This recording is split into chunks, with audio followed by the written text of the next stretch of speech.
Okay, let's dive into the 5 teams in the league that have the best opportunity, in my opinion, to handle this weird, crazy, and safe to say unprecedented preseason.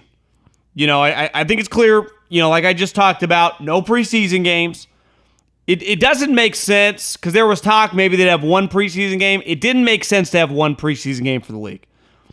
And obviously the players, the veteran players, the older guys that are, let's face it, their jobs, a lot of them are on the line every single training camp. It's good for them, no preseason games. But if you're the league, it only makes sense to have 2 preseason games or 0. Because at least 2, you give every team a rep on the protocols during the virus. There would be a lot of pushback because if you only did 1, half the teams in the league don't get a home game, don't get to practice the protocols. So I understand for the NFL, make it easier, no fighting, just say, listen, no preseason games. It's just the cards were dealt. We'll just deal with it this year. And good luck, coaches, good luck, GMs, you figure it out. But I picked the 5, and these just happen to be 5 of the most stable franchises. But the 5 teams, in my opinion, that are most equipped to handle a training camp heading into an NFL season where you're not going to get any games. And you're reading about some of these protocols that are coming out for virus testing. Camp's going to be very weird. I even if you read the protocols that everyone tweeted out, I think it's going to be a lot of unknown. Who knows who's going to miss time, who's going to get sick, who's going to get injured. Remember back in 2011, the amount of injuries in that camp when it was the lockout and there wasn't an off season was the highest of the last decade. There's going to be a lot of unknown. I've listened to some podcasts about the NBA bubble, and things are, every day something that goes wrong, and not a big deal. Like one day in one of the practice facilities, the lights were too dim, the guys could barely see. Next day, the NBA changes. Like there's just some unknown in these situations. You just don't quite know this river of the virus that you're going into. Every day it feels like things changed. But there's certain teams, for my money, that are just more equipped. So let's start with number 5. And I'm going to go. Now listen, on paper, you'd say this is probably their worst team in the last 2 decades. But I put them on this list simply for this. Because I easily could have put like the Niners, for example. But the Niners are depending on 2 first-round picks to impact their team. These guys haven't got an off season. They're replacing a Pro Bowler in DeForest Buckner and Emmanuel Sanders, a wide receiver. So there's still some unknown there. It's going to be difficult. I'm going with Bill Belichick and the New England Patriots because every single player that is on that roster, he handpicks. Just the way the Patriots roll. He's the dictator. We hear that term a lot on social media. This is an actual dictator. Bill Belichick. He's the boss. So every single player that makes their team every single year, it's because of Bill Belichick. And he's the general manager. He's the coach. And even though they have a new quarterback situation, even with Cam, I think he is the most equipped coach in league history to handle these type situations. And I think that it actually works to his benefit because he can dumb things down, he can expand it, he can do whatever he wants. And he knows exactly how to resonate with players. And even if he's doing it on like dumb it down levels, the moment you can't hang, he'll just get rid of you. And I think the players that he knows he can depend on, he'll lean on. They still have a core group of guys there. I'm just simply putting them on this list because they have the greatest coach of all time who happens to be their general manager and who happens to run everything football in that organization and has been to 9 Super Bowls in 20 years. Like, I just believe in the guy. And I still think if they can figure out Cam and maybe a lighter workload in camp will help Cam kind of ease him into the season, they easily could make the playoffs. Number 4, the Baltimore Ravens. They do something that no other team does. And one thing I kept pushing back on, for them to take the next step, they would have to expand the passing game. But I actually think with this just kind of weird offseason, I mean, there's been no offseason in terms of practices, so their own division haven't really been able to rep it.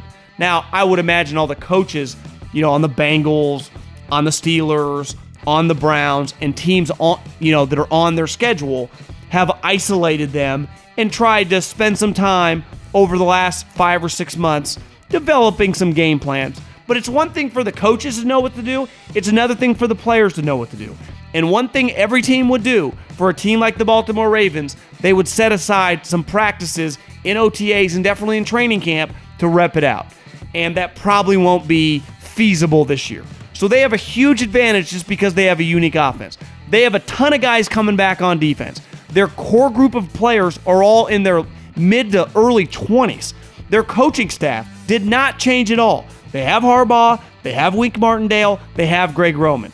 They would have been good whether we had a normal year or whether we had a coronavirus year.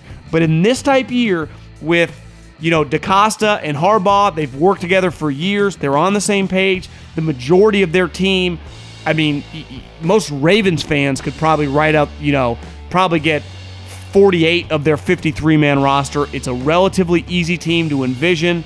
They're going to be really good. I think there's a bigger picture topic, which we've talked a lot about for the postseason, and that's something that they can rep out during the season. But just for a team that can handle a training camp and going to have a sweet roster going into the season and not have to worry about getting a lot of guys caught up because these guys already know what they're doing, the Ravens are really equipped. And I think Philly, my number 30 team, right there too. Howie Roseman's ran the Eagles for over a decade now. Doug Peterson is going into his 5th year. He's clearly, established himself. Unlike why I put them ahead of Harbaugh is because Doug is a play caller. And I always lean with the coach that is a play caller. They have a star quarterback in Carson that proved last year that a team that was full of me, you, and 3 other guys down the stretch, the reason how they made the playoffs, now they benefited a little bit from an easy schedule, but they have a great head coach and they have a stud quarterback. And I just think that their understanding, every guy on that roster has come in under this regime. Every guy has been picked, in some form or fashion by Doug and definitely Howie. And they're just a high-level organization. So high-level organizations, when shit gets weird, usually separate themselves. So I think the Eagles, now I don't know, there's still some question marks for the Eagles. They lost an all-pro guard. They re-signed Jason Peters. They were going to have to get a rookie wide receiver, kind of up to speed fast. But they have the head coach, like I said, has been there 5 years. The coordinator's been there that entire time, too, on the defensive side of the ball. And obviously their GM and their front office has been intact. I know they lost Joe Douglas, I guess, last year. But Howie's been the boss now for, ever since Chip left. Number 2, Seattle. The head coach, the general manager, and the quarterback have been arguably the most, beside Belichick and Brady, the most consistent, trio in the league for the last 8-9 years. And kind of like Philly, just like the Ravens in New England, this group has drafted all these players. They got actually they really benefited last year from DK Metcalf taking a huge role for that team, right? And the Clowney situation, he doesn't even have a team yet. But there are some questions for them on defense. But their roster on defense the last several years has been nothing like it was, those first 4 or 5 years of kind of their of that LOB run, right? They win now with their quarterback making plays. They're going to try to run the ball down your throat. Pete Carroll and his culture, and Russell Wilson's going to save the day. So when you got John Schneider, when you got Pete Carroll, and most importantly, Russell Wilson, whether it's coronavirus or whether it's just regular times, I believe you're equipped to handle it pretty seamlessly. And number 1, this was a really, really easy choice, was the Kansas City Chiefs. They returned 20 of 22 starters. Their general manager and head coach have worked together for a decade and a half. Veach now has been a GM, I think, going on 3 years. Andy has coached in this league. Is there any coach in the league beside Belichick that has coached more in the NFL? What's Andy going into his 22nd season in the league? Even Pete Carroll obviously left for a while to coach college. Andy knows the league like the back of his hand. Veach and him speak the same language. They have the best player in the league on their roster, who they happen to extend this offseason. Arguably their 3rd or 4th or 2nd best player in Chris Jones. They also just extended. Kelsey, Tyreek Hill, offensive line, Honey Badger. They were just equipped to defend their championship before this virus ever hit. And I just think there's a common thread here. There's consistency in all these front offices that, and Pete Carroll, John Schneider, Howie Roseman, Doug Peterson. Belichick, and Belichick. DaCosta, Harbaugh, they speak the same language, so they know what they're looking for. The hardest part, as we talked about in the earlier segment, was knowing who to keep, knowing who not to keep, knowing what guys to cut, knowing what veterans are over the hill. Well, when you've been working together for a while, you know exactly what that guy's going to think, or you can have contentious discussions and they can get to a positive resolution. It's going to be difficult. For example, Mike McCarthy's never worked with Jerry Jones in a football setting. So once practice is going on, maybe Mike wants to keep a guy that Jerry doesn't or Steven doesn't want to keep. Maybe Joe Judge doesn't want to keep a guy that Gettleman wants to keep. Maybe Ron Rivera thinks the guy sucks and, I don't even know, Kyle Smith or whoever's running the Redskins, right? These situations, Cliff Kingsbury and Steve Keim. Look around, Bill O'Brien, who knows with him on any given game or day, right? There's Minnesota, for example, would be a team that I could have put on this, but there's going to be a lot of pressure on that franchise. They have a lot of new guys coming in. They cut a lot of veterans over the offseason. There's a lot of unknown. The offseason would have been huge for a team like that. Like Diggs, Everson Griffin, they ain't walking through the door. Those guys were Xavier Rhodes. I know he hasn't been good, but he knew what he was doing. Now, whether he did it well, we can argue that all day long. But like when the Honey Badger shows up, he knows Spagnola's defense. He knows what is expected.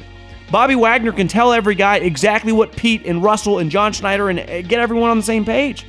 The Ravens all speak the same language. When Bill Belichick talks, that's all that matters. Philly, they've shown their kind of character the last couple of years with weird things going on. So they're used to weird things going on. And I think when you look at the Chiefs, when you look at the Seahawks, when you look at the Eagles, when you look at the Ravens, and when you look at the Patriots, these teams are just equipped for this, unprecedented, bizarre coronavirus training camp.